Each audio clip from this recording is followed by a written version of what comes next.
ngaffe tukolanga ekitongole kugambe tuli bameka tuli 1000 kati fe nono tutta tujja tutiisa tugenda kukolagana mpola ndi wano okulaba ntino n'abantu baffe baddamu essuubi ntino singa region eno twatandika tambawe mu past katono twatandika nga buli ekintu kye tukola otuuka ku desk ya contract nga biri bulungi byonna biwandiiko nga bwondaba nkutta wano naye nga teriyo project ku ground nga bw'otuuka n'oginoonya twagendako ne minisita omugenzi bali bamuyita Father Lokodo ne tunoonya project eyo ebundi bujo yali atutwala paka bwe yatubulako naye nga project yetunoonya teriiyo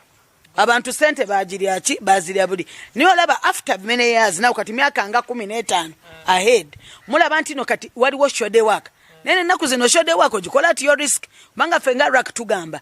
tetugenda kukkiriza bakwongere sente endala bino bemuyita supplementary budget mborokuba okoze eki enguziyo oyina okukozesa sente zennyini ze bakuwadde bw'oba okoze mise kati kanku example twali ekitagwenda mu health center ntala health center 4 nga bazimbye mochare eyo yali alina okubeera mu ki yali alina okubeera mu ttalazo kubanga mochare bw'oba ojoza chemicals okolera ziri corrosive kubanga oyinza okusanga bw'okozesa tiles yali ataddemu nga bwe yali ataddemu teziri mu specification ya contract kati bw'ogenda n'oyoza tile ejja kukola ki kubuukako ne tumugamba munnange jjamu ozeemu kiki kyebaali bagambye muki teekamu ttalazo naye tetukwongera na sente boteekamu ku sente z'okoze eki zofunye kubanga ekintu ekyo bwe mutandika buno bu supplementary then obeera tolina kyokola kubanga omuntu era aba yafunyeko ddaka ke ate kati omwongera kati kino kyomwongera kyekiba kikola ekikye hati mu districts zino ezimu cooperatinga mu districts 10 district ke yogamba enu esingire y'emisango enu rundi zinu ibiri nizo kyasingireyo ekizibu ky'obulubwenguzi rundi poor service delivery kati olaba ekintu ekyo kizibu nnyo okugamba kubanga kikyuka buli mwaka guno osanga bali bulungi ate bano bagendako osanga emisango girimu kaŋŋambe nga eja recruitment abamu gye balina ebyo twabituwuliddeko ekaseese nga balina illegal recruitments ng'abantu kale baloopye nti basasula sente zaabwe ate ne batabawa mirimu then bw'otugenda ebundi bujo nkugambe waliyo nga shode works nga bwe nkulaze wano oli contractor ayagala akola ebintu nga tebigenda tebiri birambulukufu bw'etugenda entoroko mwalimu diversion of funds ng'osanga oli kati nga bw'obeera ne project waliwo project gye twafuna nga driver bamuwadde sente naye agenda implementing ne bamuyita office attendant nga naye bamuwadde sente miliyoni nga 2 genda babagenze begabidde driver 14 ono bwati bwezityo ne tugamba naye mwali muina kukola bridge wacha temu mukola ki mugenda mugabagaba sente mu bantu abatali ki in line with that work ne tukolagana ne kawo wentoroko Mr. Ango Moses nagenda n'abagamba munnange mukomyewo sente mwenna tayagala kumanya bawa deadline sente zonna ne bakola ki naye omusango guno twali twagula petulopa wabiri ogende wakawo n'omuganda ne waijiji ajiji agenda okujja nga kawo sente yazirikavaringa dda ekyali ekirungi kati bw'ogenda mu districts era endala ebisinga biriyo nga bwewawulidde gyo boogera illegal recruitments bwebityo bebisinze mu region eno okwatagana okubeera nga gwe omuntu okukola kibotunu ya ntoroko yebadde eyina nnyo ebizibu in terms of diversion of funds maybe this year yebadde eyinamu ebizibu bwebityo ne kawo agenza abisootinga banga era olabya buli kimu ekibadde kijja nga yakikolerako like immediately naye bw'otunira districts endala nale era zanzo zirinamu a lot of those illegal recruitments bibadde birimu nnyo then tukugenda tukarora ha nsonga ya districts zino nuturora ngu abantu abamu ne batiina kurugayo there is that whistleblowers act baitu abantu no batina kurugayo nagamba maybe obunda agenda nkamunyegera inyo nkaba kurwanisa obulwenguzi obwaranyegeriro mugaiga nimujagarukaye no mugambera eke kintu mukirwanisize mutakura ngo abantu abakubaletere misango eno baikara bali protected yes kati abatuletere misango first of all we protect them tetubakiriza nti no manye omusango kati nange ngutwala nengamba raka yegambe raka nene toja gamba mbuno gundi bwe mpeka ko report ngamba Renzori anti corruption coalition sijja kwogera manyago okiraba kati mba protecting zo omuntu akoze eki alese tuina toll free afo jukubira bwerere toina na kwogera manyago gamba bugambi nze nsudde ekizibu kino ekirungi fe tukola evidence based monitoring kati bwe tumala okufuna ekizibu kyoyogeddeko nga tetuddayo atukiverifying tetumala gabitwala then bwe tumala okiverifying nga tuleka tukola ki tukidiscussinga n'abakulembeze bwe mugaana katuwongerayo kati kubanga olaba ekyali entoloko eya illegal recruitment over 500 people naye nga bwalimu ebyo sente nyingi syndicate bintu byali bibi nnyo naye kati nze nagenda ewakawo yennyini kawo oyo omukadde ne mugamba kawo nganda mpuliddeyo ebintu bino ebitali kkiriya kawo nangamba no nze nafuna approval from I think public service. No, I said, no public service commission, we have permission. How is it? Nene tugamba katuingizemu ebitongole ebirala nabyo byetegereze. Kati ebitongole ebirala bwe byajja loza balaba ekyaliwo. Ate ku arresting abantu, ate kwata bano abamu ne babagaana, abamu ne babakiriza. Ffe twete tugamba muno abantu twagala bafune emirimu. Naye mugufunye mutya kati abantu baffe. Bwe batu reporting tuba protecting in that way. Then ekirala tukolagana ne government ife tetulanisa government kati government eno tututula ku radio nga bwe tuli wano ku TV singa abaddewo wa government era ndigambe tukolagana ne RAC kati ono tukwate tyate nga tukolagana amu ne government then ekirala abantu baffe tubagamba gwe osooka okwekuuma tewaliwo government bwegenda kukuuma bagwe onkuume gwolina okwekuuma obutabeera nga appearinga weka genda mu group ate don't bring personal things fe tuli ku service delivery bobo ina kyotutte awo tujja kubeerako nebino ebya personal oba oli otyo oba olabika tebitukwatako fe tutunuulira services ziri zitya bwe ziba tezigenda bulungi oba oli RDC oba oli kaawo oba oli kingamba ng'oli involved awo fena tujja kuvaayo tukugambe nedda kyokoze kikyamu you correct it oba tugende ewalala. So that is what we are doing and I want us to be encouraging bwe mba mugenda mu group bali 15 they are not one kati bonna aba 15 ogenda batta tojja kusobola batta then nekira tubagamba bobeera bakuthreatenize dukirawo wa ku police okola statement then nekirala bwetuwanga bintu bigenze ng'ebyedda byali bibi nga bamontas baba threateninga nnyo nga boolaba nga era bw'oyogera ku RC5 nga wenawe n'ekitundu kati bamontas nga batya nnyo kati kyetwakolanga nga monto oyo bw'aba aloopye ate barestinze ba order whole district almost nga tumugjayo atusoka tumuterekako mu district endala then tulaba embeera ziri zitya then amala naddayo naye ebintu ebyo byonna bibadde by process but with collaboration with government tugenze ebintu ebitereera bamontazi baffe tebakyatya ate nabo bafunye obuvumu kubanga bategeera ekyokukola tebakikola bubi bali trained tubanga omuntu akwagala okukwata oba okutiisatiisa oba oyogera ebintu ebitali biki byamazima naye bw'oba olese bwino n'ogiteeka ku table pa oli naye abaagamba n'avaayo ntya ate you put it in the public. So that is how we are also protecting ourselves but also working with government.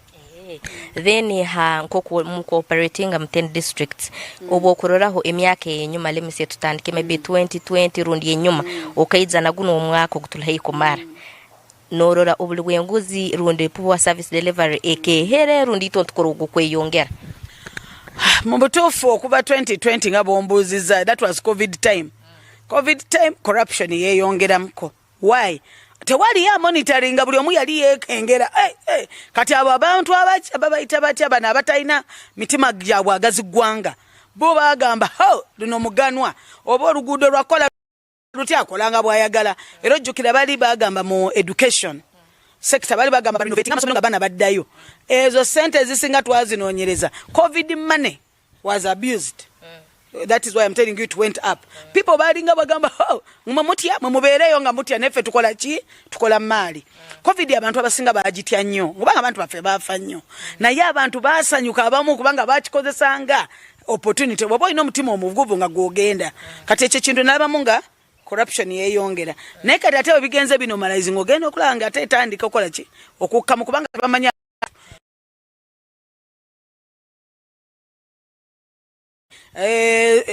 PPDA weri kati they look at that ne bali okabaddamu okola ki okwetereza naye nga luli during covid singa ogenda n'okola statistics era olaba nti no corruption issues now which come after are so many banga abantu bali bakola buli omu akola just for free just nga bamanyi nti ani anajjayo ani anandaba ye muna agenda okujja nga nze nabagamba oluguudo nalukola nirwagwawo dda enkuba yalukuba kubanga towadda ddulaba during that covid yo covid twafuna ko ne lockdown nera engudo ezimu bali bakyazikola bali bakola mu some services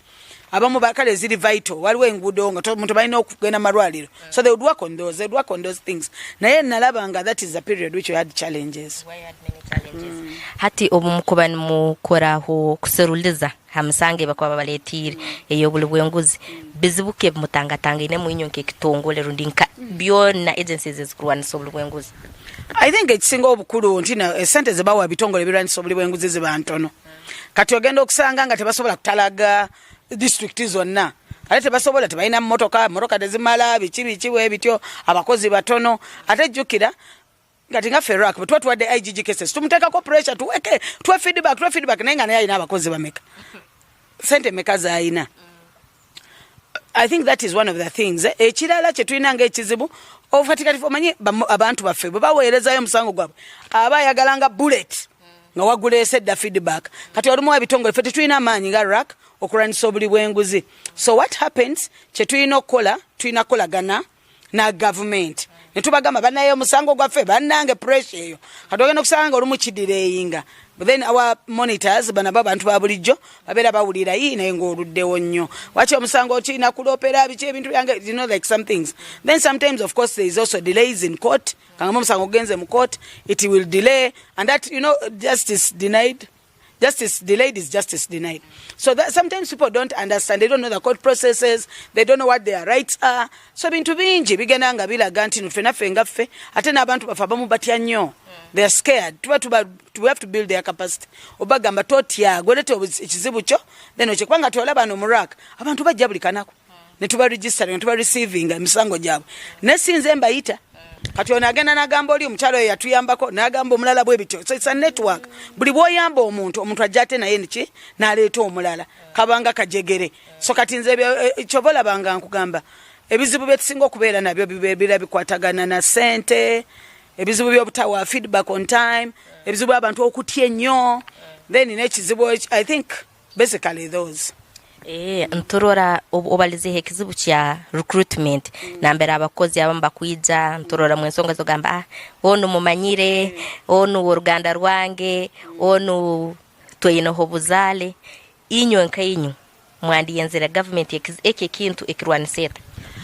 mubutufu ekintu ekyo kibi nnyo kubanga abantu omuntu bw'otuuka okusoma mwena ffenna twasomako osoma ng'olina direction olina future gy'otunuulidde osoma olina dreams the future wenanga mwanya omwana omuto obeera ogamba nja kubeera kubanga weegomba nja kubeera pilot nja kubeera doctor ffenna tukula tukyagala era bw'otunula ku ripooti zaffe bateekangako pilot doctor naye nga tetujja kuba kati omwana bw'atuuka chansi ye tagambye mbumpa omulimu naye tayagala kulaba nti olina engeri gy'omuggyeko chansi ye kubanga abantu abaana bato tebagamba mbuno fena mu recruiting no tulage nti abayingiddeyo basaana naye ekizibu ekiriwo kati abayingiddeyo tebasaana kubanga nyingizayo bange ba relatives bagundi bemmanyi mbawadde miliyoni 10 mbawadde miliyoni 2 bangamba bwoba oyagala kubeera doctor wayo 2 bwoba oyagala wa teacher 5 kati mbuulira ezo sente babeera bagenda zifuna after how long kati kyensaba government ekole tugende mu digitalization of what recruitment omuntu abeere nga system ye ku recruitinga si ffe tuli corrupt system ye be ku recruitinga tutekeyo CV tutekeyo ebiwandiiko byaffe ebiverifying era verifying are they forged are they not system bwena verifying ejja kusuula bweru bwena esanga nga ebibyo biri forged. I think that is something which I call upon government which esobola okukola kubanga singa ekikola bweti tetujja kuddayo kuwulira bizibu bino ebyobuli bwenguzi ebyobubbi ebyaki byonna bijja kuba bikoze eki biweddewo. Yes. So hati obutugarukamu tukaiza nka ensonga ezitubeine ontorora ogambero ensonga ez'amarwariro ensonga ez'amasomero ensonga ez'ebyobuhangwa specifically mu region eno ya Rwenzori nambe mcooperating am districts 10 muri ebye bizibu nikya cyenyine cyo swagamba mu bintu byenyegesa rundi ebya emebazi rundi amarwaro rundi ebintu bikwatagana nebyo buhango nibyo cyasi nicyo kizibu cyasingire kutalabanizibu. In each sector I give a specific issue. No, in the whole region. What is with the major issue? Yes, the major issue. I have said illegal recruitment. Garbage in, garbage out. Boyingiza omuntu atayina maanyi kola mulimu ogwo oba osubira otya service delivery kyobala tugenda mirimu kubanga omuntu waba amanyi ekyokukola kati bwe bagamba gwe genda ozimba ekyo ekizimbe oyinza okizimba tojja kumanya nti tafali ligenda wano ligenda wano naye ne bw'oteekamu omuntu nga tali qualified ajja kukola ebintu ebitaliiyo kyobala tubeeraawo illegal recruitment noleta ki the result of illegal recruitment abantu abateetaagisa omwo abatalina kubaamu ye poor service delivery gy'olaba gye tulwanisa kubanga omuntu abatasobola kola mulimu gwe nga bw'alina gukola tamanyi kati going on the side of now, politics. I want to show you something.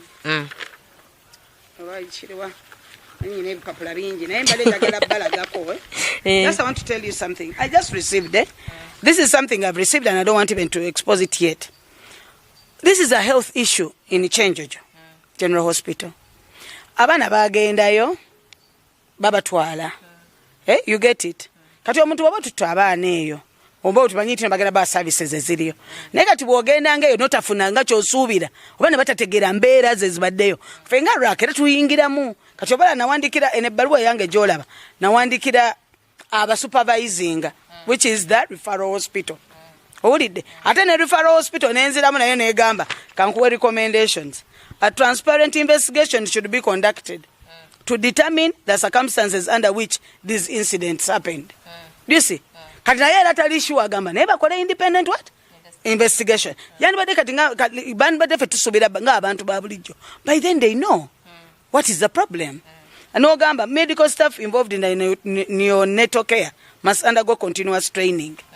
Olaba? Kati ekyo kyonna byongezako okulaga continuous training abantu okubateekamu I don't know bw'oba bataddemu wakiri nga tebasomye bulungi then bawe training esobola obateeka ku mutindiro ki kwe bagenda naye abantu bafeera omuntu bw'aba ayingiddeyo mu bukyamu era ajja kuba ne capacity eyo ey'okumutraining atebeera ki to that level naye bw'oyingizayo omuntu amanyi omulimu gwe gagenda mu district where people are fully qualified tetujja kusanga bizibu nga bino ebya service delivery. We will not. You will find them maybe they're diverting money in terms of corruption, but not service delivery. Bino ebintu ebyokubeera nga bashoddeyo bikibe bitu. Kati wetudda ku side ya elections, we see sometimes politicians batekamu sente nyingi.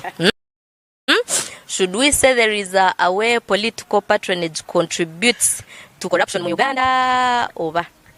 Ebya politics nze sibiriimu ntunulira service delivery. Naye kyemmanyi buli bw'oteekamu sente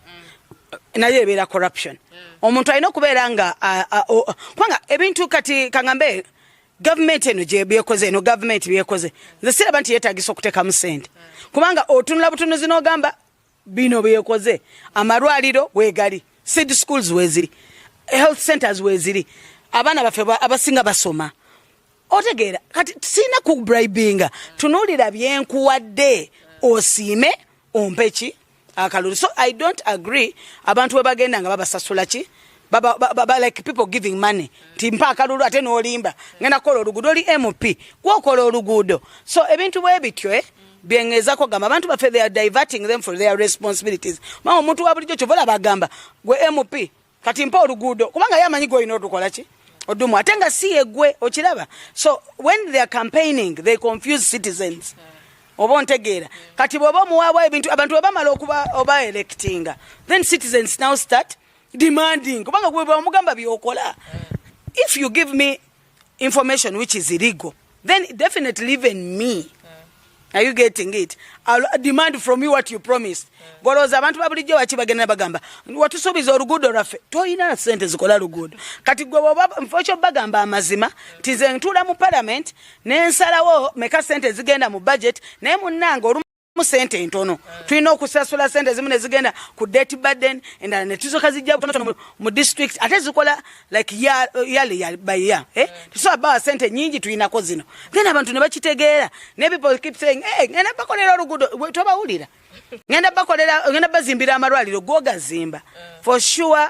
that is something I think which we need to correct. The way you come in as an electoral leader is the way also people perceive you. Bogenda obalimba bakukkiriza nekati ngafa abakimanyi tumanyi gobikola. Yes. Tumukatangatanga ine ebizibu nambere okusanga omuntu obanyegerira omulimu koraho o investigations naswekerwa rundi narugayo abantu abanene abakooto neba musango mugire ko kumwagulekayo tumukabitungira nedda kubanga feka fe tuba tufunye omusango nabe nagambye tujja gulemerako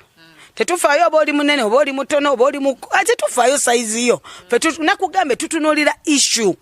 service delivery. I don't care who is doing it. For us, we look at what do we want at the end of the day. Kubanga bogena no gama muno no munene tumuleke katate abalala bacho bakwata. Kubanga that unfairness selection in doing our work, we really fight it. Mafe tukole ekintu nga twagala abantu bonna babeerenga bafuna amchi obwenkanya. Kubanga bwabeera gwe nga gwolopye. Lero ne banfuna the bibe orders above since they implementer. Maybe orders will come from the to the IGG. I'm not the enforcer. Ochitegeera at my level as RAC sifuna that intimidation, but it may come maybe at the other upper level for those who are enforcing. But then again, I've not seen any case like that. Tufunanga ko musango bwe gutyo kubanga emisango jona je twali tulopa jibadde kijanga mugambe ekizibu ekijja olumujirwawo okubeera acted on kati ne tulowooza kyekigenda maaso ne tubeera tusaba updates like that. Hata bigambo byawe ebyo kumalira ha muntu wali mukurata ya West hakintu kyobuli bwenguzi kuterera kwawo nko okuranisa obuli bwenguzi si kyangu ate si kya muntu omu mbadde nsaba buli muntu abeerenga akola ki aranisa enguzi kubanga olaba eggwanga lyaffe lino tugenda ne twegomba amawanga ag'ebweru nogamba look at America tebalina bingi oba tebalina yes they just don't fight like about Denmark oba tuna countries endala eziri mu Europe naye tubeegomba lwakuba bo bateekawo systems ezikwata ki nkugambe digital systems kizibu nnyo bogenda ku mafuta ewaabwe it's digital toyina kufuzangawo omuntu atakubalireko abba amafuta ga munne webityo so digitalizing the whole processes kiyamba nnyo eggwanga obukwera nga ki turanisa obuli bwenguzi ebintu omuntu yandibadde ateekayo akasente right now wakiwulidde jjo nga tuwogera bagambye all councils have collected more revenue because of digitalization sente zaali ziragawa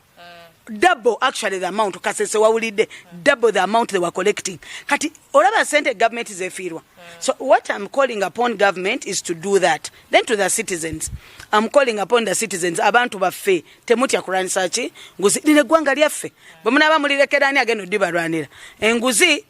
affecting gwe bwogenda mu ddwaliro ntasangayo mibazi then kiba kitegeeza gwe ogenda okufa oba omwana oba omwagalwawo naye kati bw'obeera ng'oyingidde munawe n'olabirira eddwaliro lyo wali wansi nogaana edda totwala amalagala gaffe then ojja kusangayo eddagala ng'era bw'olina okukola ki oddisangayo.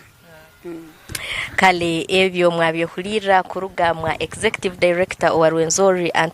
Anti-Corruption Coalition Angela Byangwa na kugambera mu Rwenzori region rundi mchanga kyetu kino kya Rwenzori nambali districts 10 ekizibu ekyasingireyo yo illegal recruitment ya abakozi kandi abakozi abakora emirimo etaliye mune mu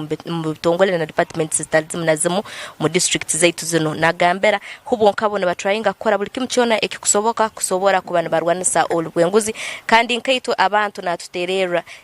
corruption tekujja kurwanisibwa abantu bande leka kitandike n'omuntu owahansi nukwe nabo basobole kubana batekamu amani ko kubagambera emsango ekuhingura 12 niyo basoboyire kubana bakoraho kandi nebatyagumiza mu kurora ngu obuli bwenguzi baburwanisa babwihamo mu cyanga kenu echetu ekya Rwenzori indi Justin Nyakaisiki reporting live kuruga mu rubuga orwa Fort Potro. Back to you at the station.